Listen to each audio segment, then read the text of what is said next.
what's going on, everyone? Before we get into our conversation, I want to let you know this podcast is sponsored by BetRivers.com. BetRivers.com, the best place for all your sports gambling needs. Also, don't forget to subscribe to the podcast. You can also watch all of these episodes on the Field of 68 YouTube channel. Now, let's get into our conversation. Hey, what's going on, everyone? This is Eric Devendorf, your host of the SCORER'S Table podcast. And today we got one of my real good friends. He wore number 32. He was nationally Sixth Man of the Year by CBS and a few other publications. He was also Big East Sixth Man of the Year. He definitely improved from his freshman year playing center in the 6 overtime game to his senior year when they were ranked number 1. So I appreciate my man coming on, Kris Joseph. Man, I appreciate you, brother, having me on here, man. It's been a long time coming. So I'm happy to be on here finally. It's been a minute, man. I appreciate you coming on. So we'll start in Canada. Like, we'll start in Montreal, where it all began for you. Where did the interest in basketball start, and who put the ball in your hands? My older brother, Maurice, who, ultimately ended up going to Michigan State for 2 years, playing at Vermont. And now he's coaching at Richmond. But early on, it was a bunch of things. Like, just to paint the picture, Montreal, especially when I was growing up, was the furthest thing from a basketball city like that you could ever imagine. They would play curling before they played basketball. We had no hoops, we had no hoops in our parks, nothing. No hoops in our schoolyards, so we used to play in the trash. But like, my brother would always find a way. Like, we'd sneak into people's backyards, and they might have a hoop hanging up, and we'd go play. So he's definitely the one that I got to give credit to for putting the ball in my hands. Other than that, I might have been like, maybe in the NHL or something, which ain't a bad thing, you know what I'm saying? But, I used to get busy with the street hockey, but he definitely put the ball in my hands and gave me that passion, just watching hoops with him. And he's definitely the one I got to give the credit to. Yeah, I could have saw you. You would have been in that a goalie or something. Called you Kris Joseph Wah, like Patrick. Patrick Wah, remember him? Long arms, limber. I'd have been nice, that little ass goal, man, for sure. Right. Well, so like, was it growing up? Was it like a competition between you and your brother? Like just one-on-one backyard. Yeah. When you finally found a rim, I know you guys were going after it. No, I definitely used to get after it.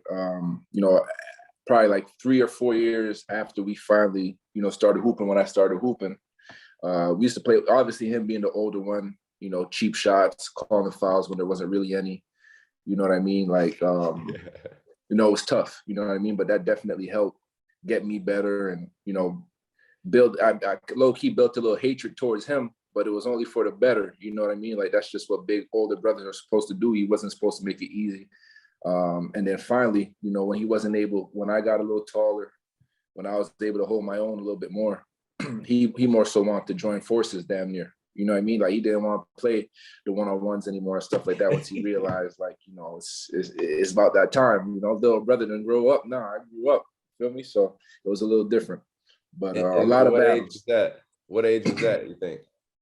I have to say right there around 14, 15 years old. Like, when the little elbows weren't affecting me anymore and the little cheap shots, or, I could, drive the ball through contact. You know what I mean? So you start seeing like, damn, it's not working anymore. You feel me? So like, we might as well play on the same team now. Yeah, we got to go play 2-on-2. We got to find. We got to find 2 other kids in the neighborhood. Because he went to Michigan State and played, so it was like he was a high level guy too. So he was definitely high level, man. Coming out of Montreal, those times, like, Maurice Joseph's name rang bells, and it was kind of crazy because coming up until like, I got my growth spurts and stuff like that. People couldn't even imagine how we were related because he was this like megastar in Montreal at a prep school. He'd been to ABCD camp, he'd been to Nike, all those camps that you go to.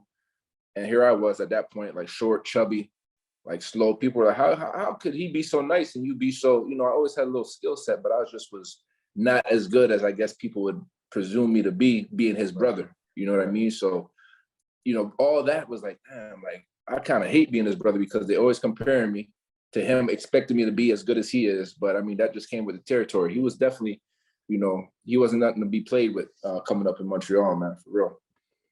So Maurice went to prep school in Montreal. Yeah, pretty much what they call a prep school, yeah, in Montreal. Yeah. Okay. And then so 14, 15, you start to really like, all right, I could do something with this ball stuff. So then you go from Montreal to the States. So you go to DC. Like how did that happen? When is that decision? It was a dude that we used to all work out with. Anybody who had any type of talent in Montreal used to go to this one dude to work out. And he had this connection in DC with the athletic director named George Leftwich. Shout out to Mr. George Leftwich. He played at Villanova like in the 60s and all that, but he was apparently nice. And the school was Archbishop Carroll, who Big John Thompson, rest in peace, went there with him, you know what I mean, to Archbishop Carroll. And, it was a long shot. It was a shot in the dark. And he said, do you want to leave Montreal? Because at the time, I wasn't doing well in school. I don't know if it was the French, although I speak in my primary language is English, and I just wasn't motivated, which is the problem for a lot of young kids, you know what I'm saying, is the school part, the scholastic part of things. And I just wasn't motivated anymore. And this was like the final, if I don't get out of here now, we don't know what's next. You know what I mean? So I had to damn near go to DC and kind of try out. I went there in the summertime, played in it wasn't the Kenner League, which is held at Georgetown. It was some other like summer league that they played in. And I did extremely well, bro. At this point, I'm like 16, I want to say. I'm probably 6'6", you know what I mean? I could play at this point, you know what I mean? I could really play. And we get there to DC, do the tryout thing, or, they didn't call it a tryout, but they didn't want to invest in me because it was a private school, private Catholic school. They want to see me first. Right. They always want to see what they're investing in. And I guess they liked what they saw. And Mr. Leftwich said, yeah, we'll have him come here on a 2-year scholarship. And that was huge at the time because there wasn't many people from Canada, period, let alone Montreal, leaving home and going to the States. Like, it's not like I went somewhere within my country or city. You know what I'm saying? I left the country at a young age to go live with a host family who I didn't know from a can of paint. They didn't know me. You know what I'm saying? So it was a big change for me, just the mindset. But I knew that if I didn't make this move, I wasn't sure which way my life, would go. So no matter what it was, no matter how nervous I was, no matter how much, I thought I was going to be homesick, I knew that if I don't get out of here now, shit, ain't no telling. So I made that move. It was hard for my mom to let me go too, because I'm the last of 4, right? So it was hard for her to let me go, but she probably knew in the back of her mind too, like, listen, all these calls from the school telling her this, that, and the third, I'm doing this. Listen, it's time for him to maybe get a change of scenery. And as soon as she was able to kind of see the bigger picture, she let me go. And, you could imagine as a parent, being a parent myself, me letting my daughter or my son go somewhere to live with somebody else who I don't know from nothing. You know what I'm saying? It was tough. So I could only imagine why she was so reluctant at the time. But, in retrospect, I'm glad she let me go now. So it was huge. Sacrifices need to be made for the greater goal, right? The greater goal, man. Let me tell you guys a little bit about our partners over at Bet Rivers Sportsbook. If you haven't signed up with Bet Rivers yet, now's the time, because they are offering a $250 match bonus for your first deposit. But what sets them apart is that they require just one playthrough to turn your bonus into cash money. With their new Rush Pay instant approval, withdrawing your winnings is safer, more secure, and more reliable. With basketball season right around the corner, there's never been a better time to get in on the action by going to betrivers.com today or downloading the Bet Rivers iOS app. Must be 21 years or older. Gambling problem? Call telephone number 1-800-GAMBLER. I remember, bro, so I wasn't living with a host family, but, my parents dropped me off when I went to Oak Hill. So going from Michigan to Virginia.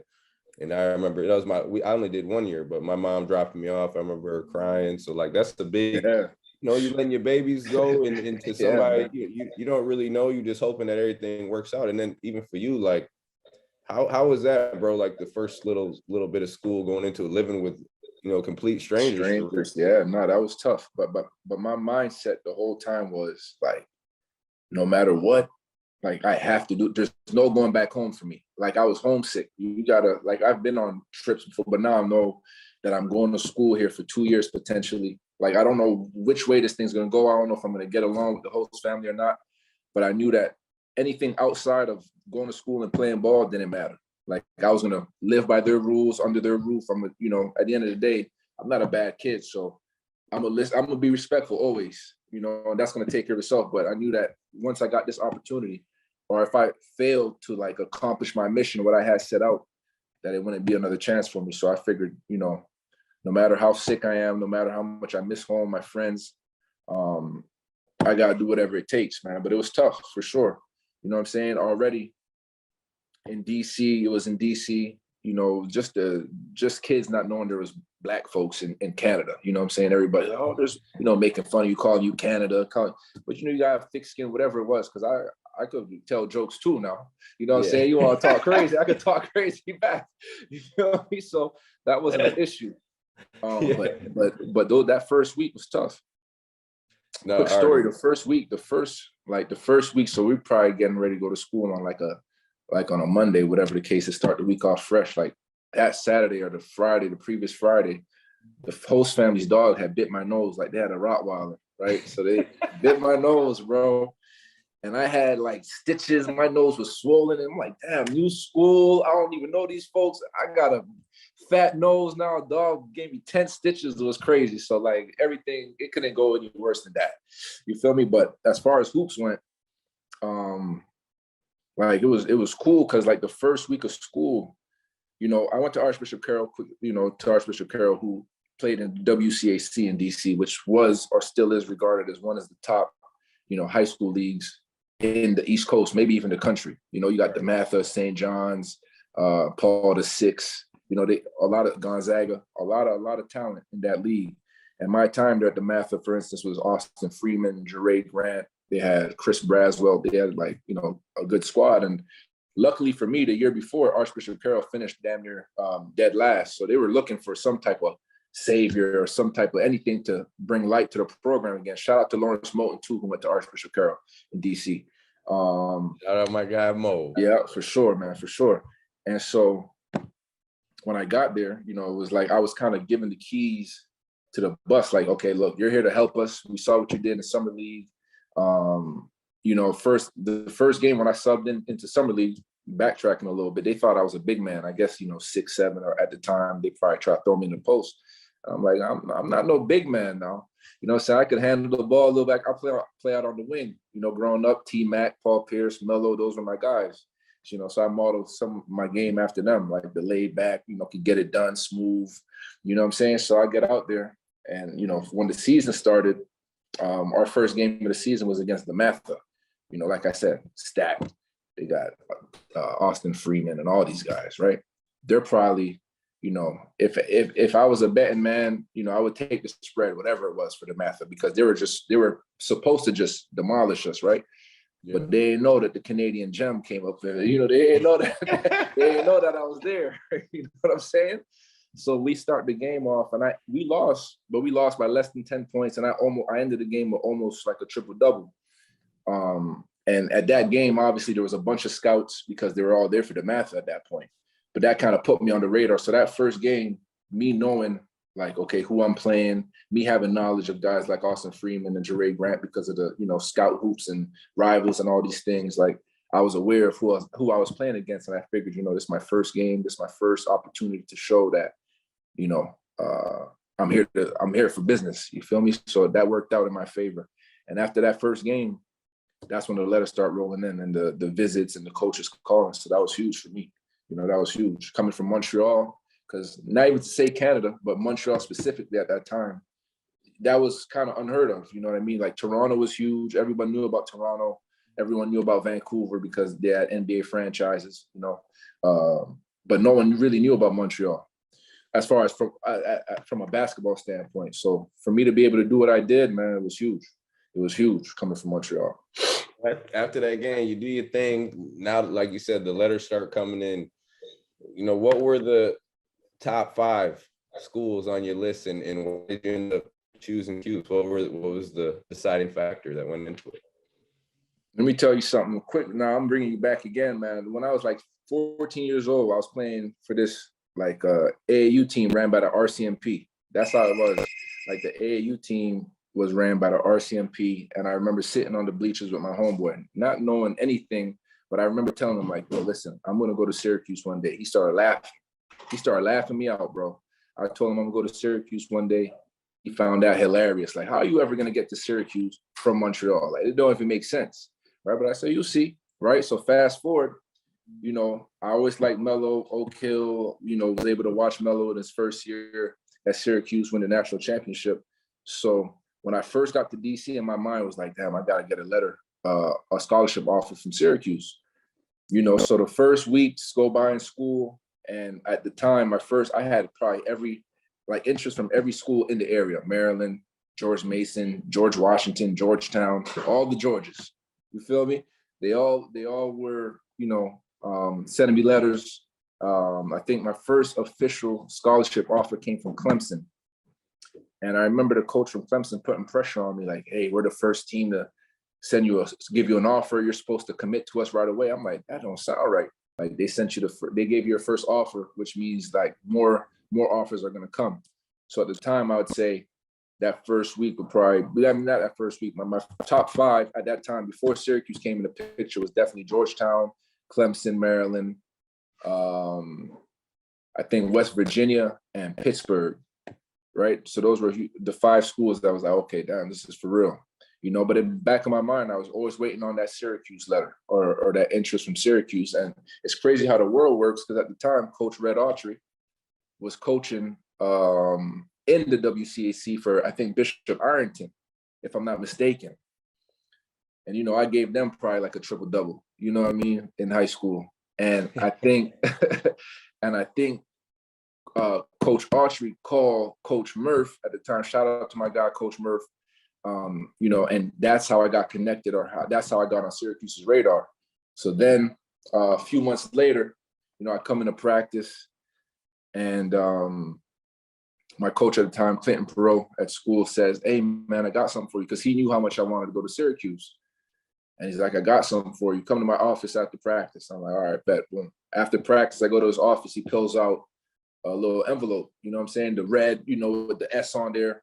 And I'm like, damn, what's that, from Syracuse? Oh, I started going crazy. You know, even if it was just a letter of interest, I said, yo, this is it. You know what I mean? Like, that was everything I ever dreamed of up until that point, just being able to get a scholarship offer from the Cuse.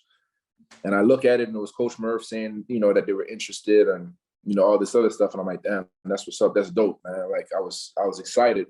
And probably like about 2 or 3 weeks later, I was able to get on the phone with Coach Boeheim. And like, I think he told me over the phone that they're gonna, you know, offer me a full-time scholarship. And I think I committed over the phone, bro. Like, there was no thought to it after that. You know, I was able to speak to Boeheim, like, and it's crazy. I think I would do it a little bit differently today. But at the time, like, I wasn't worried about who was there, like what was going on, if I would ever play. I didn't know. I just knew I wanted to go to Syracuse, and that was that. You feel me? And hearing Coach Boeheim to go get on the phone and talk to me and tell me, like, you know, he's interested and they want to offer me a scholarship. That's all I need to hear. And, you know, the rest is history, man. I committed to Cuse on the spot. Man, 14 years old, you already knew what time it was. 14 years old. My boy laughed me out, man. My boy laughed me out. I knew what it was, but I spoke it into existence for real. Man, so when you committed, did you hit that? Did you hit your boy up? Immediately. No word of a lie. I hit him.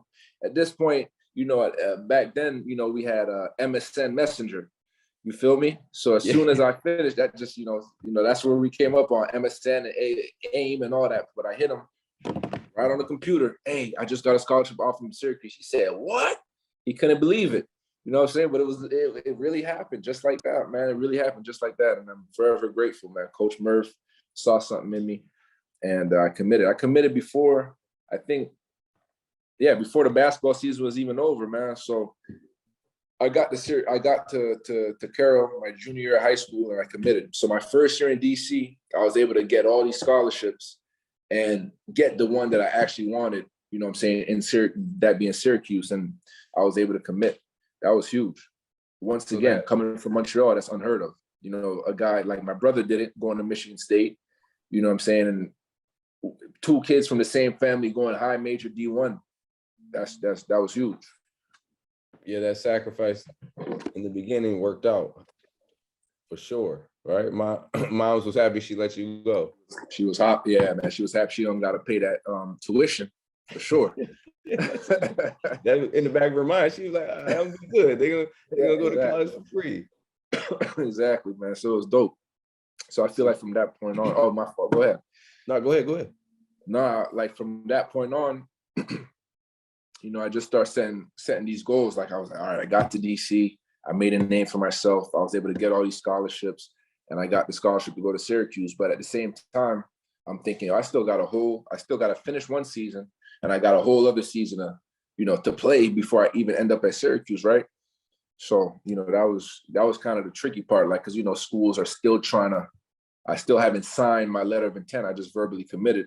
Right. Schools are still trying to trickle in there and try to get me to decommit and badmouth Syracuse and talk crazy about Boeheim and all this stuff. But, I stuck to my guns, man. I said, nah, I'm going to Syracuse.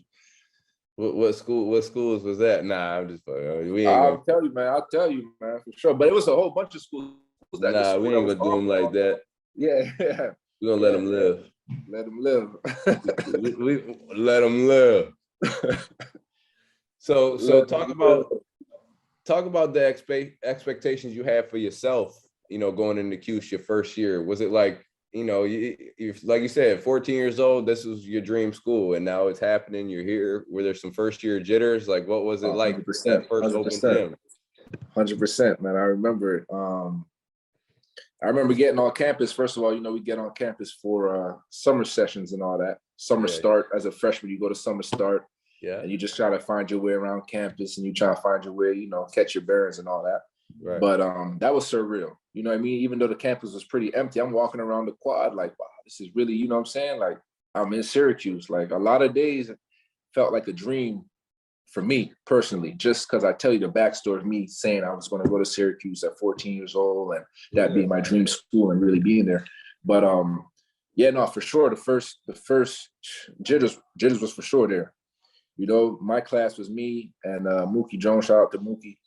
And I had played Mookie on the circuit, AAU circuit. You know what I'm saying? They had beat us, but I played Mookie on the circuit, so at least I had that familiarity with him already.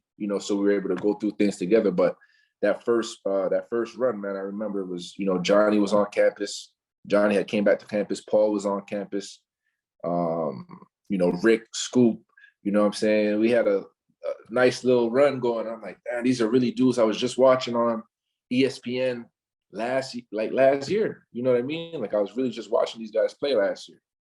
And here we go. Here I am, like, with the Cuse gear on. Schwirls give me the loop. You feel me? I got Schwirls give me the loop. I got my sneaks, like all that. Let's see, surreal. But that first run, man, I didn't do so hot for real. Like, I think I was matched up against Paul, and he was just a freak of nature. You know what I'm saying? Like, at the time, like, he was just bullying me for real. Like, and then I'm trying to get adjusted to lifting weights and doing all this extra stuff, going to class. So the way that all came together by the time that first session of like a pickup happened, like, Paul got the better of me. But as we kept going, as I got comfortable, I think the biggest thing is just becoming comfortable and forgetting about, looking at these guys as like, I just see you on TV, but now we're teammates and we're equals. You know what I mean? In that sense. So I think that took me a couple runs to get that feeling going. And then I was able to, pick up on certain things. Like, I had to learn quick, but that was able to help. I was able to get help, you know what I'm saying, from guys. Luckily, Paul wasn't someone who, didn't want me to succeed. Like, from the start, he would bring me to the gym late night. Me and Mookie play one-on-one full court, little things like that, so that we could, get better. Didn't he tell y'all that Coach Boeheim told him that, hey, this is like, hey, y'all gotta we gotta go to the dome and play. I'm like, damn, at this time? All right, well, at this time of night. But Paul was just always looking to play. No doubt. Know what I'm saying? Like, he was just always looking to play, and it's like, damn, I gotta tell these guys Boeheim wants him there, because then they'll definitely, show up. Right. But little did he know, like, he didn't have the line and say all that. I would have showed up to the gym just to get that extra work in. But yeah, Paul, man, he's a character. But he wanted to see me succeed, and Wes Johnson, my roommate at the time, that was my roommate our whole time there. He came in as a transfer from Iowa State, And like him being there, I think he was hurt at the time. He had something with his foot, but like him being my roommate, trying to get game from him on and off the court, he would watch. We'd get back to the little dorm, and he'll tell me little things like, and I was listening to everything, just trying to get as good as I can get better every day, and it ended up helping. But that first run, man, the jitters, I was nervous. I'm like, damn, like I'm really in the dome. I'm looking up, ball. I'm not catching passes. Like I'm just in awe of everything going on. You feel me? But once I got through that, man, it was what it was at that point. After that, man, it was just hoop at that point. After that, you just hooping. Yeah, we had a good year that year, bro. I think we were a 3 seed in the NCAA tournament. We had the 6-0T game. Talk about the 6-0T game, man. You hopped in at the end. You at the center. You in the middle of the zone. You communicating. Middle of the zone. Listen, the crazy thing about that game was like probably 2 weeks prior, we played UConn at UConn and lost by 20 or something. We got popped. Definitely more than 15. We got popped. And I'm thinking to myself, damn, like, I don't want to speak no bad, energy into the air, but these guys just, beat our ass 2 weeks ago. You know what I'm saying? Like, I hope we win, but I don't know. They were a tough team to beat. They got Dyson. They got, they had a Jeff Adrian, they had a mob. You feel me? Kemba coming off the bench, they had a mob. Stanley Robinson, RIP. Yep, Stanley Robinson, RIP, freak athlete. So going into that game, I'm thinking, damn, this is gonna be a dogfight for real, And the first half goes by. All right, looking up at the score, because at that point, I'm not even thinking that I'm gonna get in the game at all. Boeheim and his rotations, it's like 7. Yeah. If you 8th man, you're not really getting in. And I might have been like 8, 9. So I'm just there, like in New York, enjoying the Big East tournament for the first time. I'm looking at the crowd, like, you know what I'm saying? I'm just doing all this extra shit. So the first half go by, I'm like, this is a game. And then the second half is tight, neck and neck. And then you shoot that shot up. And obviously, like in real time, it looked good. You know what I'm saying? If they, in real time, it looked good. I'm thinking, this is crazy. My man, Devo, he on the scores table. He talking crazy to everybody. I'm like, this is wild. Like, this is crazy. You know what I'm saying? They waved that thing off. I'm like, damn, that's tough. But that's tough as shit. That's tough. Like, we just did all this celebrating. Facts, bro. And then it was over. They waved it off. Good. It's no good. All right, first OT go by. You know what I'm saying? I'm like, all right, cool. Like, overtimes happen. That's all right, Second overtime come, I'm like, this is kind of getting wild. Like, you know what I mean? Like, now I'm thinking, these boys, I hope AO stay in the game. Like, don't start fouling now. You know what I'm saying? Third overtime come. I think I end up coming in. I think AO fouled out, and I ended up coming in. Even at that point, whether it was the third or the fourth, I think it was the fourth overtime when I came in there at center. And at that point, even when he fouled out, in my mind, I'm thinking, nah, Boeheim won't put me at the center. He'll probably put in Sean Williams, who's 7 feet, you know what I'm saying? And he'll put him in the middle, grab some rebounds. He's damn near the same height as the beat. But now he's like, Kris. I'm like, I've been sitting on the bench for 2.5 hours. You feel me? I've been sitting here just watching this game. It's electrifying. You feel me? I'm a fan at this point. He's like, you going in and you playing the center. I'm like, damn, the center. So not only am I going in the game, I'm going into the game playing the zone at a spot like I really don't have much knowledge of. Just I do know the position, but like I don't know much because I usually play the wing. So I go in the game. I think it's a dead ball at the time. Look to my left. Jeff Adrian, strong as shit, 6'9", 235, 240. I'm like, damn. All right. Look to my right. I'm looking at the UConn on someone's chest. I'm like, who the hell is this? That's the beat. All I can see is the UConn on his chest. I'm like, this is wild, bro. This is crazy. So I get in the game. I'm in the middle. I ain't score. I think I set hell of the screens, man. I set some screens, some great screens for Andy, for you, Johnny, whoever it was in the game, man. I was setting some great screens and just trying to conduct, be that anchor on the defensive end. But it was a crazy game. To win that game and to make history, like, that's something that they'll never stop mentioning year in and year out. Every year, on the date, on this date, this is what happened. That was an instant classic. Literally, we get back to the hotel, at whatever time it was, and it's already on ESPN Classics. You know what I mean? Like literally right after the game had been, right after the game was over, it was on ESPN Classics. So that was wild, man. We were able to get that win. We're on the right side of history at that point. You know what I mean? Because although, UConn was a part of it, they always have to end their story with, but we lost in the end. You know what I'm saying? That's tough. After 6 overtimes, I don't even want to talk about it. Yeah, I don't want to talk about it. So it's always fun for me to talk about it, because at the end I could say, yeah, we ended up winning. So that was huge. But that was one of the best basketball games that I ever watched, that I ever been a part of. Like it was everything, for real. So, I mean, believe it or not, I think, that game might have instilled a little bit of confidence in you, just knowing that coach was like, regardless of the situation or whatever it was, he looked at you down there, you a freshman, and he's like, he has that trust in you to put you in. So kind of like 100%. That moment right there, how did that help you throughout the rest of your career? Because you could see the improvement. Obviously, we talked about at the beginning, Big East Sixth Man of the Year. You averaged 13, 14 points. I mean, and then over those years, it just increased. So how did that help that? And then what was what was the key to your improvement over those years? Well, I'll tell you. So that, like you said, him choosing me to come to the game and play, that trust that he had in me.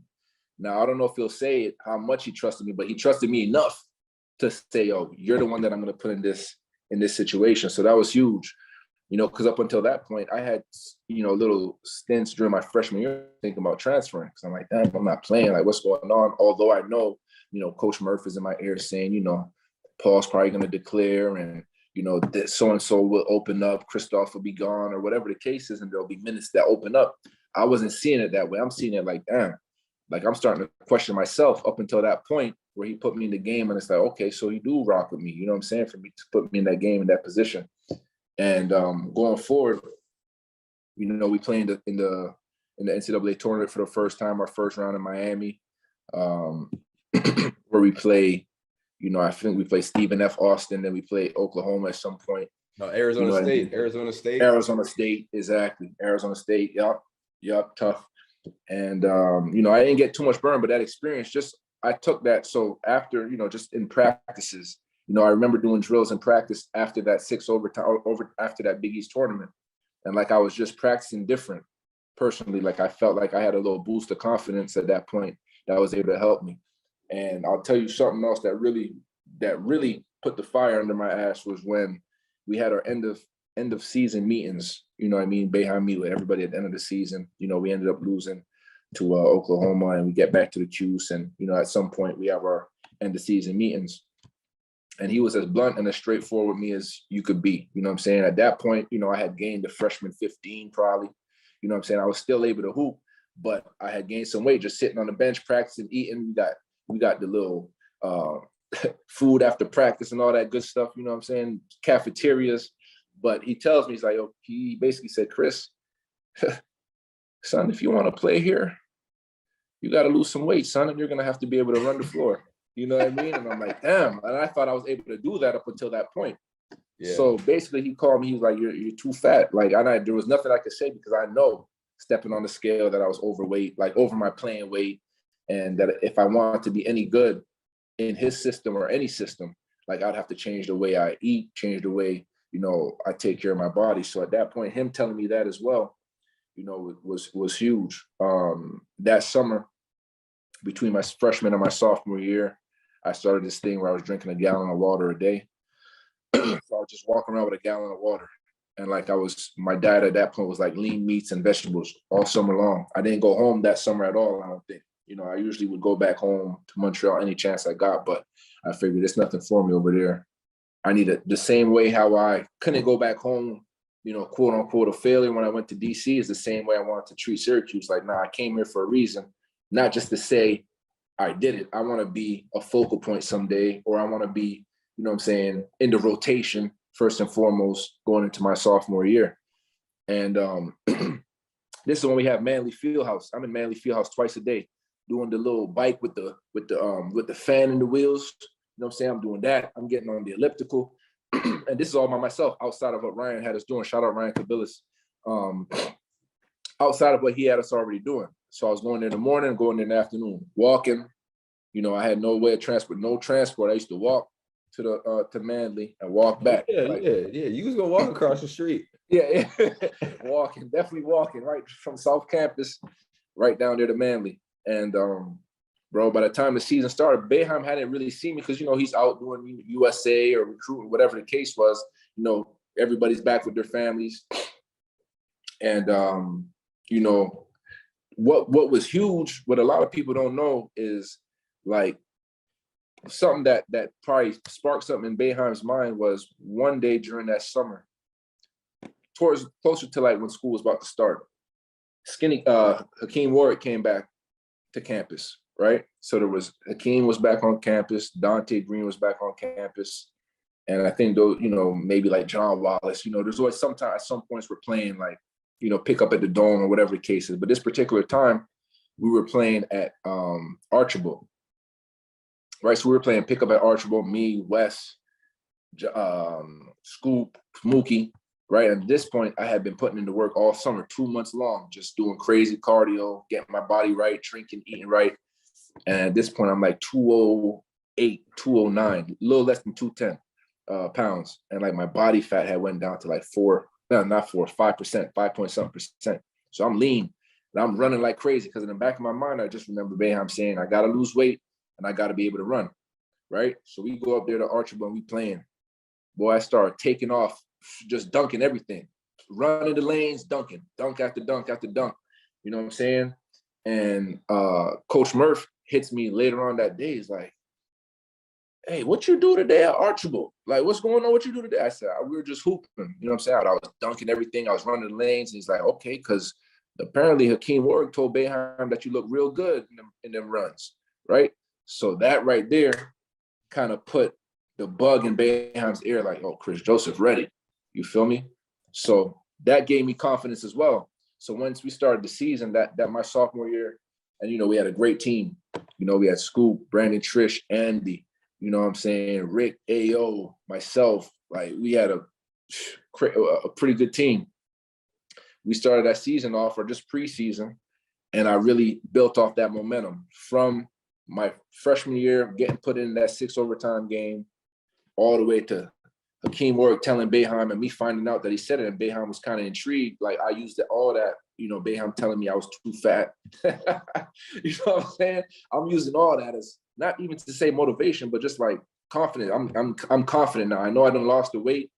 You know, I know I could run the lanes now. So now it's just about showing Boeheim, because he hadn't been here all summer. So, you know, when we get our first official practices, and, you know, at this point our Mellow Center is already, you know, is built and it's up, and we have access to it. And he starts watching pickup from you know, on top or whatever the case is. I'm killing, you know what I'm saying? I'm able to run the lane. I'm catching oops. I'm dunking. I'm able to shoot, put the ball on the floor. You know, I'm feeling like myself again, so to speak. And, you know, that was huge, man. And that was able to put me in a position where, you know, I was able to come off the bench, like the first man off the bench. I think, you know, the first game of the season, the first exhibition game, you know, I come off the bench and, you know, I do well. So I just built off that momentum all year long, man, all year long. So that was huge. And that year right there, that was a special year because, like you said, you guys were, I think, #1 in the country, if I'm not mistaken. And then it was when I think the Big East tournament happened and AO got injured, right? Man, AO got hurt, and then you guys end up eventually losing to Butler. So without that AO injury, you won the national championship, right? Devastating, man. Devastating. Definitely more so for AO as well, man. I remember, no word of a lie, like AO went down. It looked strange. And like tears start coming, you know, I feel for AO, like forget Syracuse, you know, winning games and losing games. I'm looking like that because, you know, AO was someone just like you who I looked up to as big brothers on the team. And I'm like, damn, like this is his last year. He's supposed to, you know, I'm thinking about him, the person, how this is going to affect him. But then once, you know, the dust settles and I realized like, damn, we just lost our big man who's probably, you know, the #1 in the country in field goal percentage. You know, he's a big presence down there on both ends of the floor. And we lost him. You know what I mean? So that kind of switched things. We had to start DeShonte Riley. you know what I'm saying, who hadn't been playing that much that year at all. So when we get into the NCAA tournament, you know, it kind of changed the mechanics of our team, you know, was ran. Like I think I started, and, you know, that's not an excuse of any sort, but, you know, I was used to coming off the bench. You know, from coming off the bench and starting is kind of two different, you know, perspectives. Coming off the bench, I'm able to kind of watch the game and see where I could pick my spots, see what's going on. And when you start, like, you kind of thrown right in there to the fire, like you got to start the game off right away. You know what I mean? And it kind of changed obviously it changed the dynamic of our team, but that was huge. If we have AO, there's no doubt in my mind that we win the national championship. None. We go up against whoever it was that won that year. I think Duke. You know, Butler ended up playing Duke in the championship game, and I feel like if we have AO would have terrorized my boy. What's his name? Howard. I forget his name. I think his last name was Howard. Matt Howard. You know, would have destroyed him.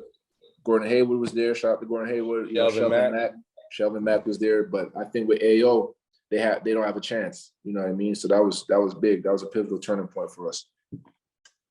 Yeah. So I mean, that like we talked about, that year was great, man. Like, you guys were number one. You feeling yourself. You coming off the bench. You playing a key role in the team's success. Key role. Now we going into the junior and senior year. It's kind of turning more into your team, sort of speak, right? So what was that like for you? You know, we dreamt about it. You know what I'm saying? You dreamt about it. You wanted to not just come to Cuse, but you wanted to make an impact. Now, junior and senior year, this is kind of, you know, more so your team. What was that like for you? Yeah, no question. So coming into I knew that between my sophomore and junior years, I had to make another jump, because now I know I'm going to be starting. You know, Wes Johnson, he goes to enters the draft, rightfully so. And I know that opens up, you know, obviously, you know, a spot for me to start. You know, and we had some good freshmen coming in at that point. You know, we had CJ Fair, Deion Waiters coming in, but I knew that, you know, I should be starting, especially after the year I just had. So I knew that I would, you know, as an upperclassman now, you know, a lot of the weight would be on my shoulders, along with guys like Scoop, and Rick was still there at that point. But I knew that I had to come in and, you know, tweak my game, you know what I mean? Because a lot of the scouting reports on me was, you know, he likes to drive to the basket. I like to reject screens. Like, he'll drive hard to the baseline. I was getting called for a lot of charges, things like that. So I had to make adjustments to my game now, and kind of, although I could shoot the ball, like, I wasn't really shooting the ball a lot my sophomore year. But I knew that I was going to have to start shooting the ball much more going into my, you know, adding to your game, just adding to my game my junior year. And someone who helped me with that a lot, with that confidence, was G-Mac. Helped me, because he just came in, I think, as a GA, if I'm not mistaken. I'm not sure what his position was at the time, but he helped me a lot that summer. Coach Hop, he helped me a lot that summer. And earlier on into the season, just building that confidence and shooting the ball. Of course, you know, Coach Murph was there, and he was there, you know, working me out every day. But those guys were definitely huge in my development, as far as just building confidence, because I always had the mechanics. It just was a matter of shooting the ball, you know what I mean? And that was huge. So I came into that season. We played in a tournament in Atlantic City where we played Michigan and Georgia Tech. You know what I mean? Georgia Tech had Iman Shumpert at that point, Glenn Rice Jr. Michigan had Tim Hardaway Jr., I think, at that point too. So I go into that tournament, and I figured, you know, these are some prestigious schools, and it's a chance for me to, you know, show everyone that I'm able to make that next leap. And not just as, you know, as far as putting numbers on the board, but being a leader as well.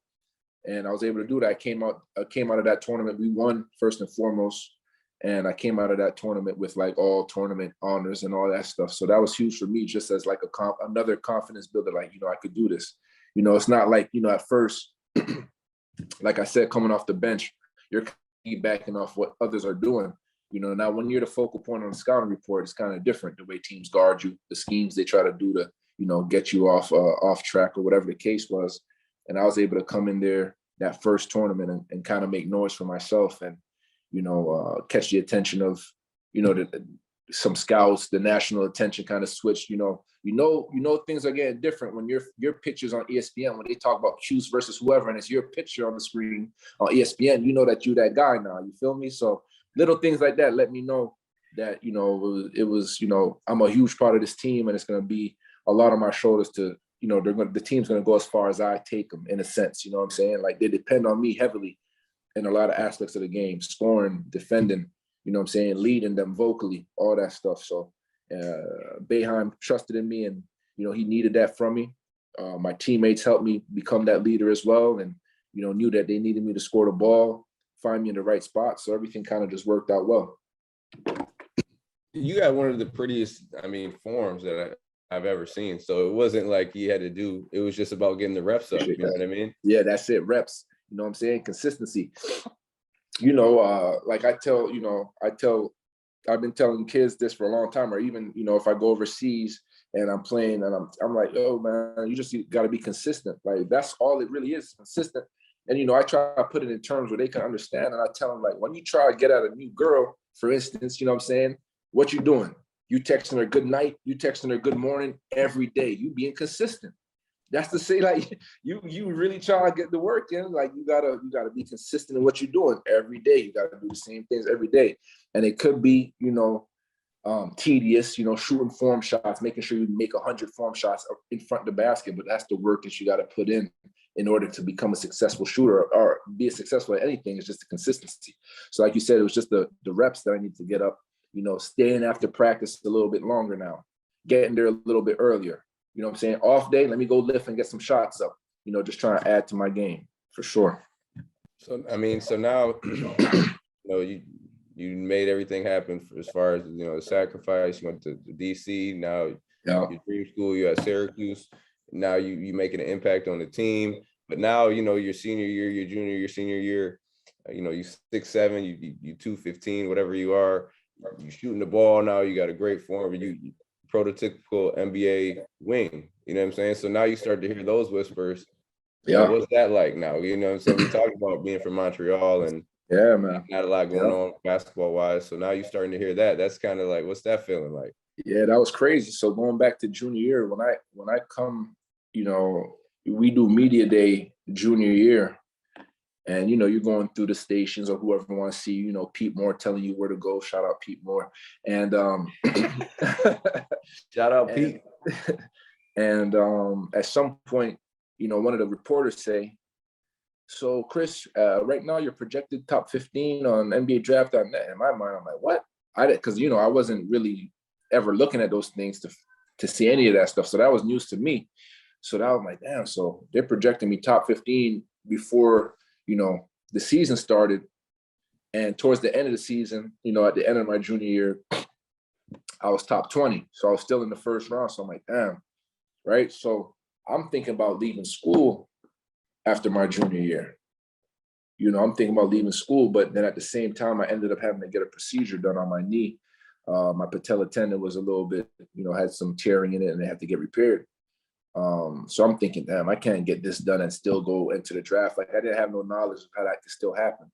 Little did I know people go into the draft and with torn ACLs, you know what I'm saying, and still get picked up, right? So, but I ended up coming back to school, so that was huge. So now this is my first injury where I need surgery. This is my first surgery ever. And I'm thinking, damn, I could have, entered the draft. Now I got to have surgery. I'm coming back to school. I'm starting my senior year, so it's no like turning back. Like, I don't have another year after this, which was tough because I had gained weight naturally, not being able to be as mobile as I want to, having performed that surgery, right? So I'm starting off my senior year, and it's like, damn, the team is definitely still relying on me. I'm a senior now. I'm the senior leader, Scoop and I. You know what I mean? It's literally just us. We have to lead this group of guys to to some wins and potentially a championship. And, I whipped myself back into shape with the help of Brad Pike. Again, shout out to Brad and shout out to Ryan. I get back in shape and I'm ready to play once the season starts. I do Midnight Madness. I was ready by Midnight Madness.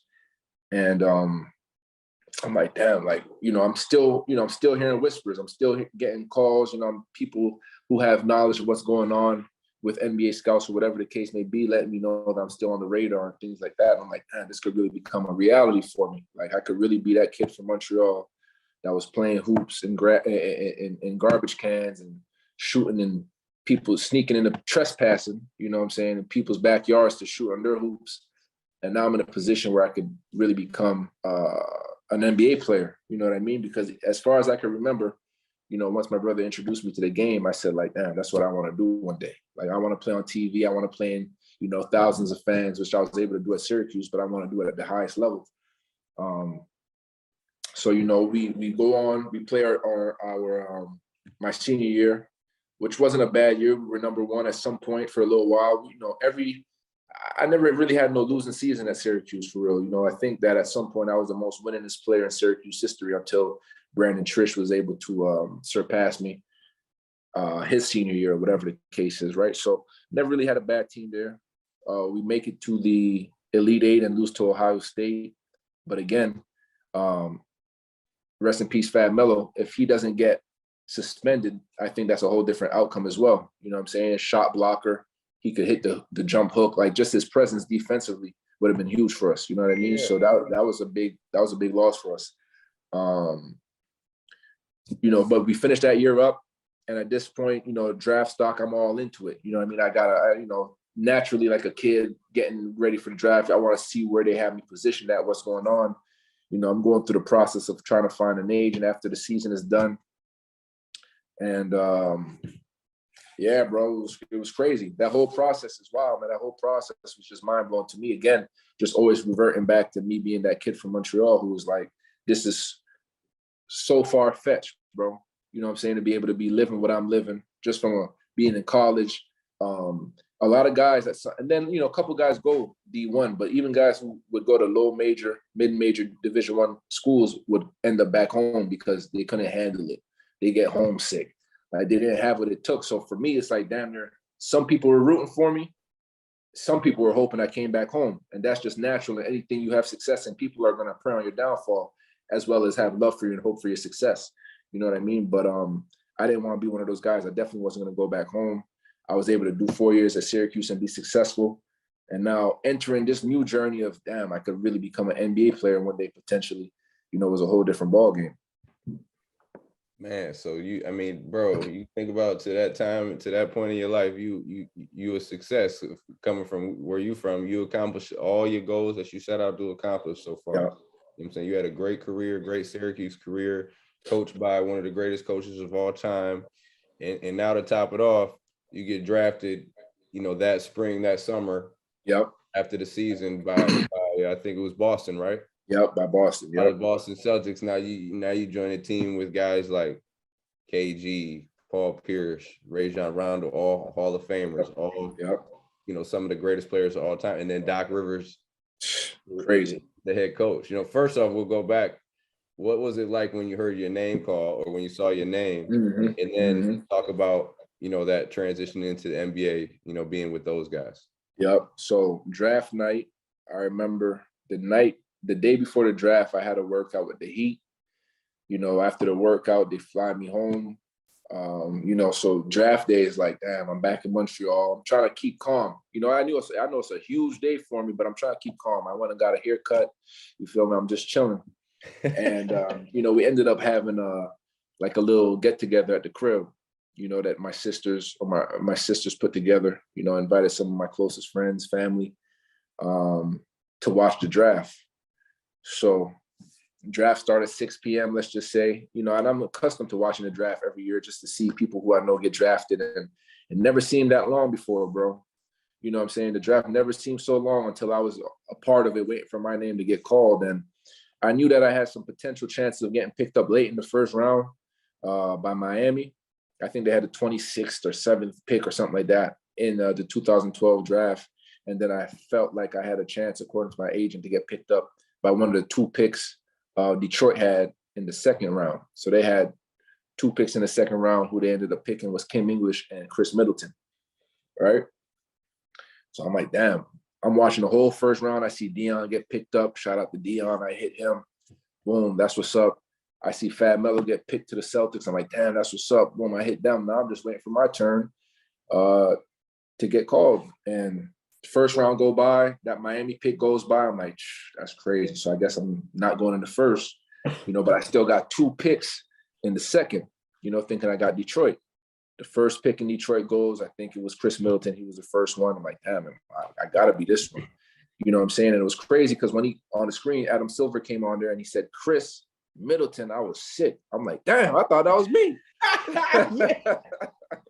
You know what I'm saying? But then he ends up picking, you know, Chris Middleton, and then they pick Kim English. So now at this point, I'm not sure what's going on. And, you know, in the back of my head now, I'm thinking, damn, I got all these people at my mom's house. You know, I'm not going to get picked up. But I've done heard stories in the past of guys having throwing parties. That's why I wanted something low key, you know, because like, I don't want to throw a party, a draft party, and I don't get picked up. That'll be crazy. Like, I'm sure that hurts. You know, that must hurt something, whether it's pride, ego, whatever it is. I'm like, damn, I don't want to do that. So I'm just waiting. And my agent called. It was a commercial break, and I think they might have been like at the 49th pick. It was a commercial break. Agent called me, say, hey, Celtics gonna pick you with the 51st pick. In my head, I'm jumping for joy already. Like, I'm like, yo, this is crazy. My dream come true. I'm gonna hear him call, you know, even if it wasn't David Stern, hey, it's still gonna get called, and it's still like a dream come true, right? So, you know, I try to keep my composure because I want everyone to experience the moment, you know, not me spoiling it for them. So we watching it on TV, and they go through the 49th, they go through the 50th. Now I know I'm the 51st pick. And then he finally says it with the 51st pick, the Boston Celtics select Kris Joseph from Syracuse. It was like a stampede, dog. You know what I'm saying? It's people, my brother jump on me, my best friend, everybody just jumping, screaming. So that was a surreal moment that I was able to share and that I won't forget with like some of the closest people to me, you know what I'm saying? Family and friends. So that was a moment that, you know, I'll cherish and I'll remember forever. So that was huge. You know, and afterwards, you know, we got to it. You know, we had, you know, reserved a spot in the case that I did end up getting drafted. You know, we had a little spot to go to downtown Montreal, and we had it up. You know, had drinks, had fun. You know, it was a great night. It was definitely a great night. I remember Doc Rivers calling me, you know, hey, Chris, congratulations. You know, he harassed me for his killing, man. So he like, congrats. He telling me congratulations and all that. And I'm like, yo, I appreciate it. He told me, you know, go ahead and enjoy this night with your family because he already knew what time it was. Him being drafted already at some point, you know, and just going through the process. And, you know, he said that they'll fly me out, you know, to Boston, like on Monday or whatever it was for the press conference. You know, I brought my mom out there with me, which was huge. You know what I mean? Like my mom, who initially, like I said, you know, if she says no to me going to DC, none of this happens, right? So brought her there with me, which I would have done regardless, but I brought my mom with me, thought that was big time. You know what I'm saying? They, you know, I'm a mama's boy, man. They asked me if we wanted 2 separate rooms. I'm like, nah, give us a room with 2 doubles. I'm staying in the room with my mom when we go to Boston. Don't worry about it like that. You know what I'm saying? It was huge. I wanted to experience everything with her, you know, and things happen fast though, man. They all bunch of numbers from Boston hitting me. Hey, congratulations. Wait, what number you want? They got on them BS numbers in Boston, you know, 50 something. 40, I ended up picking 43. Only reason I picked 43 is because of James Sutherland. So that's why the number looked familiar to me. You know, I'm like, I guess I'll pick 43. James. You know what I'm saying? Because every number in Boston ever created is retired. You feel me? So like they got all these numbers retired and no picks. But yeah, so it was huge. Get to Boston, do the press conference, have dinner. You know, Jared Sullinger's there, his family. Fab is there with his agent. I'm there with my mom. And, you know, we're just going through we there kind of early, I guess, like before leaving for Summer League, because that's what it is at that point. You know, you get there. My mom went back to Montreal. I stayed, you know what I'm saying? So it's late June. Summer League probably set for another 2 weeks from now. And at that point, it was Jawan Johnson was there, Etwan Moore. We had Sean Williams that went to I can't remember what school he went to. Boston College. Yeah, that's my guy. Yep. And obviously Jared, Fab, myself, you know what I'm saying? We had Deontay Christmas was there for Summer League camp. Jamar Smith, you know what I'm saying? So we had a couple dudes up there, and Tyronn Lue was our coach. You know what I mean? So T. Lue was our coach for Summer League that year. And it's just like, it happened quick. Like we, you know, they got us doing all kind of like, damn, you throw them right into the fire. Right. And this is just Summer League, but it's like they're getting you ready to see what it's going to be like. So we working out, doing conditioning, you know, all kind of crazy stuff on conditioning on the bike. You got to reach a certain amount at a certain amount of time, or else you got to do it over the next day. And we running drills on the court. I'm tired as hell. Like, yo, this is crazy. You know what I mean? You got us running up and down the courts. Wow, the 3-point line far, like everything is crazy. Like, you know what I'm saying? But but that's what it was. We got thrown into the fire. We ended up going to Orlando. First, we played in both summer leagues that summer. You know what I mean? We go to Orlando. I actually do pretty well, you know, which was not to say surprising for me, but like, you know, I wanted to do well. Of course, I wanted to do well, you know, being on a team with such rich history and all that. It's like, yo, I got to show these guys that, you know, you got to show and prove at any point. You got to show and prove. So we play summer league, and I do really well in Orlando. I think by the time we get to Vegas, the whole team as a whole kind of tired, you know, a little bit, you know, after our first couple games. But, you know, we definitely did better in Orlando than we did in Vegas, you know. But the first, first taste of me seeing that it's a business is we in Vegas. We about to play, you know, a summer league game. You know, all of a sudden I see Etwan Moore like walking up the steps to leave the stadium, and I'm like, yo, what's up with E? Like, what's he doing? Oh, he just got traded. I'm like, damn, like during the summer league or whatever. I'm like, yo, this is crazy. Like, nothing is really ever secure and safe, you know, depending on who you are in the league. And I guess today's NBA will show you that even guys like, you know, with outstanding careers like Melo could be out of the league at any given point, right? But yeah, that was my first taste of seeing how the business side of things work. You know, one day you're playing with a guy, the next day he's getting traded, and no one's batting an eye, no one's feeling sorry, no one's sad. Like, it just, the next guy comes, all right, this is what we're doing, or whatever the case is, right? So it's just, it was crazy to see, but summer league was dope. You know, being able to see Dion and, you know, be out there with those guys, it was a great experience. So you get into the season and you get into the real shit.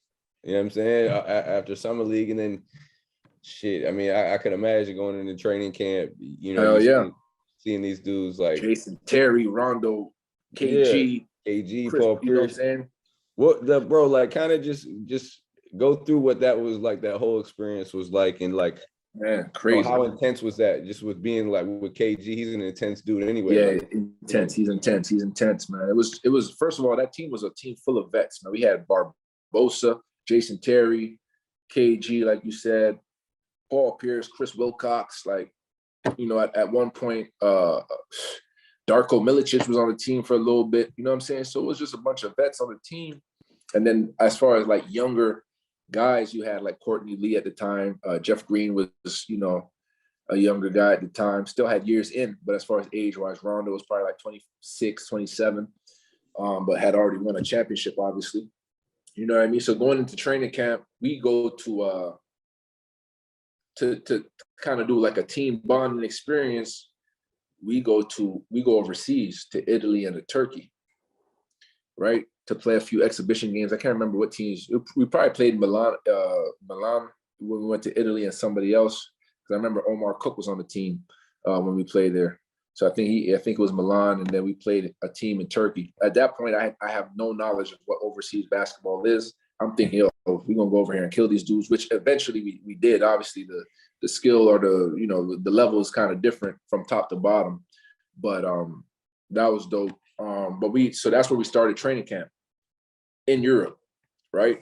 So, you know, just being around guys, like just every drill, you know, and those guys demand excellence, right? Not even just from the coach, but you got a guy like KG who's gonna be on your ass if you drop a pass. If you don't pass the ball crisp enough, like, he's gonna be on your ass about everything. You know what I'm saying? Then you got someone like, you know, Paul, like, you just around guys who are future Hall of Famers. So you gotta expect, like, they expect you to be like ready. You feel me? They don't got time to waste with motherfucker who's not really ready to do this, or they want it now. Brandon Bass was on that team too. Shout out to B Bass. It was intense, bro. It was intense. Like you said, KG's an intense dude. Someone who don't want to come out of practice, bro. Like, he don't even want to sub out of practice. You know, at that age, at that point, he was probably like, him and Paul were probably in their later 30s, like probably 36, maybe 5, 6. And, you know, Doc being a player coach, he knows, like, he understands the value of rest. And like, you might need to come out a few possessions in practice, and KG would be upset about stuff like that. Like, nah, like, I don't want to come out like this bullshit. Woo, woo. You know what I mean? And I'm like, damn, it's crazy. I'm trying to get into practice. He mad about getting out. Like at that point, like at this point, at this point, you know, I'm as a rookie, you know, and especially at my position, bro, it was tough because there was no real playing time available, right? I had the starting small forward was Paul Pierce. Then you got who they just paid some millions to, Jeff Green. They just paid him, you know. Then you got just at the wings period. Then you got Barbosa, you got Courtney Lee, you got Rondo. It was just really nowhere for me to like find time, right? So it's like me, I'm like a little gnat in practice. ALP, you need one? Like, truth, let me get you real quick. Nah. Woo, straight like that. Like, nah, you're not. Yo, Jeff, let me get, nah. No one want to sub out of practice. So in my mind, it's like, how the fuck I'm gonna get into practice and then you got T. Lou saying, hey, you gotta ask these motherfuckers if they want. Don't none of these dudes want subs, bro? What you want me to do? But I get so annoying and so persistent. You know what I'm saying? But, you know, a motherfucker would sub me in when it's a defensive drill or some shit like that, though. You know what I'm saying? And oh, all right, young fella, yeah, come get me type shit. But, you know, I'm every day it's like that. Like, I'm trying to get in because I'm already seeing the play. Like, it's nowhere. Like, who am I gonna sub in for? If Paul Pierce come out, Jeff Green is going in. You feel me? If Jet come out or whoever's starting at the 2 at that point, Courtney Lee going in. So there's not really no time for a wing on that team. So I'm just trying to get in where I fit and just trying to ask everybody for a sub, bro. Everybody. Only things, and that's in the 5-on-5 sevens. Like the times that I would be able to get into practice and be able to get busy would be, you know, if we're doing 3-on-3 full court, 3-on-3 or 4-on-4, whatever the case may be, right? And at that point in time, it's like, you know, that's when I remember scoring my first bucket in practice was a 3 from the top of the key. And, you know, Doc's like, welcome to the NBA, young fella. Welcome to the league. You know what I'm saying? I was like, that shit felt good. Like I got my shot up, knocked it down, catch and shoot joint. You know what I'm saying? But it was just tough finding time on that team. You know, so that's why I say sometimes it's a blessing and a curse where you get drafted to. You know, on a team like that where, for one, history is rich. They don't expect to lose. Like, they don't like no mediocre shit. They expecting to win championships. They done won one 4 years ago, so they expect to win another one, right? And they got their same core. Well, you know, they got their same core there, minus Ray, but they still got, you know, the big 3, and they feel like they could do it again. So, like, they needed guys who were kind of ready, especially they had no reason to play me because they had, like I said, they had Paul Pierce, Jeff Green, right? So I ended up getting assigned to play for the Maine Red Claws, where I do extremely well, you know, and they, you know, what I liked about it was, you know, the love that, you know, Paul Pierce was showing me because, you know, we built a relationship just off of me, you know, just already being a likable guy. You feel me? I was putting the work in. When I would get there in the morning, he would see me, and it was almost like one of those things where he don't really know me from a can of paint just yet, but he knows that I'm there every morning. It's kind of like, you know, at first it's just an observation. The next day it's a head nod. You know what I'm saying? OG not really talking, not saying much. Third day, come over here, let me show you something. Woo woo. So slowly but surely, it's like, yo, this kid here, he want to play, he want to be good, and I'm putting in the extras. Now I know I'm not gonna get in practice, but you got to stay ready, right? So it's like I'm doing the extra cardio with the strength coach. I'm getting my whole workout, and I'm talking about drenched before practice because I know I might not practice that much, and the little that I do won't really affect me. So I'm getting all my working before, you know. So guys like KG are seeing that, guys like Rondo are seeing that, and they respect they respect hard work at the end of the day. You know what I'm saying? They respect hard work. They don't want no excuses. I'm working. They see me working. And, you know, you could tell that they appreciate it when they say little shit like, you know, now Paul Pierce want to play me one-on-one before every practice. All right, cool. We're going to play one-on-one from 3 spots up to 5, whatever the case may be. You know what I'm saying? I never got a dub. You know, you start calling fouls and shit. But, like, it get to, like, 5-3, 5-4. I'm killing them with the left jab to the basket. Like, we were getting it in. Yeah. You know what I'm saying? We were getting it in for real. And but I just wasn't gonna find no time. So when I get assigned to the Maine Red Claws, what was dope was them guys were keeping up with me, the ones who rocked me. So Jeff Green, you know, Paul would hit me after games like, yo, keep working, young fella, your time's gonna come, et cetera, et cetera. You know, so that always gave me the confidence, and that always made me feel like, you know what, like I deserve to be here. It's just a fucked up situation where I'm not really gonna be able to play in Boston, like with this roster, because there's no, like, maybe if I was a big, maybe there will be a little bit more time for me, or maybe if it was a point guard or something, who knows, right? But the position that I was playing on the wing, there was just no time. So I was using that G League, that D League at the time to really develop. Like I wasn't seeing it as, oh, I got demoted or I'm here. No, I'm gonna come here. I'm gonna kill. We're playing the same system, the same plays that they do in Boston. And the thing about the G League is when you're on assignment, bro, you get every ball anyway. You can shoot every ball. Yeah. Like I was, during my G League days, bro, that's the most I ever shot. Like I was getting 18 attempts, like all kind of shit. But that's what they want you to do. Because at the end of the day, you're not going to be that player up top. So like they got to get you ready, for whatever. You got to get your reps up, right? Be ready. So that was dope, man. So I never looked at it as, oh, I'm in the D League. This is some bullshit. Like, nah, you still getting paid your check like you get paid regularly up top. You're here, you're getting the experience, whether it's the playing style, the spacing, you're learning the game, you're still here trying to get better. So it's all about perspective and how you think of things, you know what I'm saying? But unfortunately, it was just never able to work out for me in Boston, bro, for the simple fact that there was no room for me, to play. And then what made it worse is that we started losing, right? So I know I'm fast forwarding a little bit, but I'm bringing you through this whole thing. Right, it's after Christmas. This is after Christmas, boom. Because I remember Christmas days where I got my first bucket on the Brooklyn Nets. I had scored in preseason and shit. Like I was whatever, but against the Nets, my first official bucket came left to right crossover, spin, lay. You know what I'm saying? It was dope. I remember that shit like it was yesterday too. And even that just to show. Like it was the fourth quarter. We were beating Brooklyn by a significant amount. All their starters were out, but Rondo was still in the game for us for some reason. And like he wanted me to score the ball. I think we got the ball. I might have got a rebound. I kicked it to him, and he was like, "Come get the ball!" Like that's how much he rocked me. He's like, "Yo, come get you a bucket. Like at least try, motherfucker. You over there passing me the ball? Nah, come get you your first bucket." So I hit the dude with the left to right, one dribble spin. Lay my first bucket, and after the game, everybody was hyped. KG congratulating, big ass hands, fucking, trying to sell me and shit. Oh, good shit, bro, good shit. Shit was fun. It was fire, dog. You know what I'm saying? That was great. It was dope. But we went a little bit after that. We went on a West Coast swing where we played Clippers, Kings, Warriors. All three games we probably lost like by an average of 20 points minimum. All three, that West Coast swing was terrible, bro. And I remember my agent saying, like, bro, if you make it to the deadline, because this whole time I'm on a non-guaranteed, you feel me? So you got to get to a point, I forget the date, like January 15th maybe. And if you get past that date, the rest of your contract is guaranteed, right? So we go on that West Coast swing, and I'm banking on these guys. I'm on the trip, and I'm banking on them like, yo, come on, we got to get some wins because, everything go bad when you start losing. That's in college, high school, overseas, wherever. They're going to make changes. You start losing by 20 points back to back to back.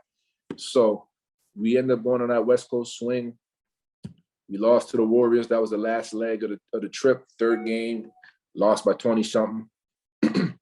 We come back to Boston. And I think the next away game, was in New York. Not sure if it was to play the Knicks. Oh, it was to play the Knicks, matter of fact. Because I remember thinking, yeah, it was the Knicks. And I'm in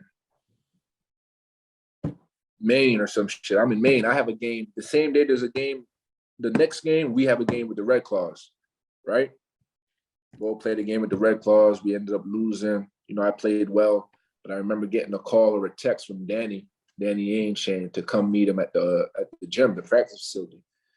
I'm like, man, this shit can't be good. I mean, the team in New York, unless he's about to tell me like, yo, we got to get you on a flight to go to New York. Like, I don't see what else he could be, so I'm not feeling too optimistic about this meeting that he wants to have.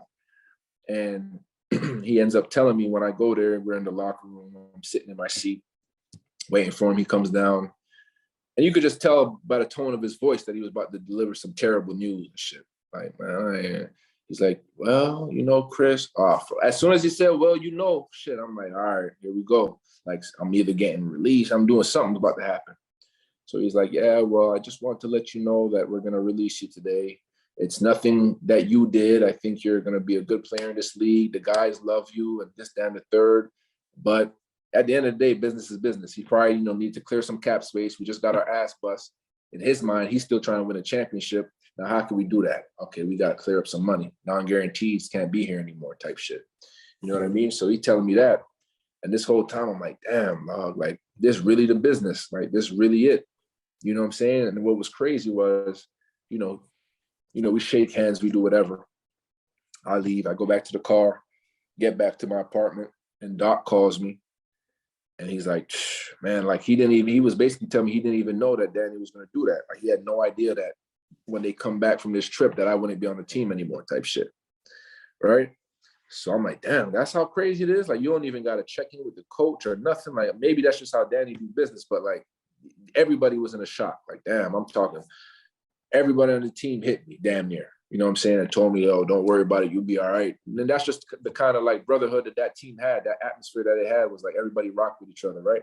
So everybody hit me. It made me feel a little better, at the same time. But, that's just the nature of the business. You feel me? And I remember Rondo telling me one time, key piece of information that I kept with me, till this day, as far as, when you playing hoops. And what I tell kids all the time is one day he saw me, I might have told a joke, me and Danny laughing, kikiing and shit. He called me over. He's like, hey, man, don't be making jokes with these motherfuckers and all that, because the day that they release you or they cut you, you're going to take it personal because you'll feel like y'all were really cool. And, I'm like, that makes sense. Like, because you could be laughing with me 1 minute, then the next you could be releasing me and sending me to goddamn France or whatever the case is, right? So I'm like, yo, that was true shit. Like, you don't ever want to take shit personal, because he said it's never personal. It's literally just business, right? So if you laughing and you making jokes and you getting real friendly, and then he end up releasing you, you'll take that personal. You might want to do him something or something. You feel me? Like that's what he kind of told me. So shout out to Rondo for that piece of information that I carried on with me for my career, and that what I tell kids too to this day. So, bro, everything that we talked about, you go from, doing the sacrifice, going to DC, dream come true. And I'm saying it again, go to Syracuse, make an impact, Get drafted, playing with those Hall of Famers. Like you being able to do all that and then represent Montreal, Canada, and looking back at all that stuff that happened, how does that make you feel, man? Because like where you from, I think that's a success, right? Yeah, no question, man. No question. It definitely is. And I was able to, give hope to the next generation, really. You know what I'm saying? And I think that's in the back of my mind, something that I wanted to make sure I do was there wasn't really people who I knew that was like, that I could reach, that I could, I used to come back to Montreal and play pickup where I always play pickup at, where you see these little kids, like these little programs, city teams, where they could be like, oh, you went to Syracuse. I'm giving shorts, little dry fits to the kids who, what I'm saying? So for me, it was huge just to be able to be that person that gave them hope more than anything. Like it just made kids. And now shit, you see today, we had a kid that, was at Syracuse, Quincy Guerrier. We got kids who are playing in the league right now. Two guys from Montreal actually play on the Toronto Raptors. Like, so I was able to do that. And, from the time that I was at Syracuse up until now, like there's always kids who are playing Division I basketball or playing pro that'll thank me for, showing them that there's a possibility, showing them that there's a chance for a kid from Montreal to make it out. Because I was really the first one to do it the way I did it.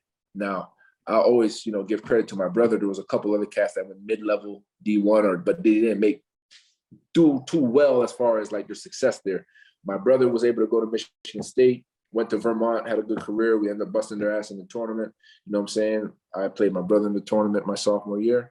But I was able to give those kids hope. And that was huge for me. Like, so for me, it feels amazing to be able to open my phone and see a DM from a kid thanking me for something that I did in 2008, which was go to Syracuse, because that showed him that there was, a possibility for him to do it, that it's not impossible. And that's huge. That's huge. That is big. That's big. I got two last questions for you, bro.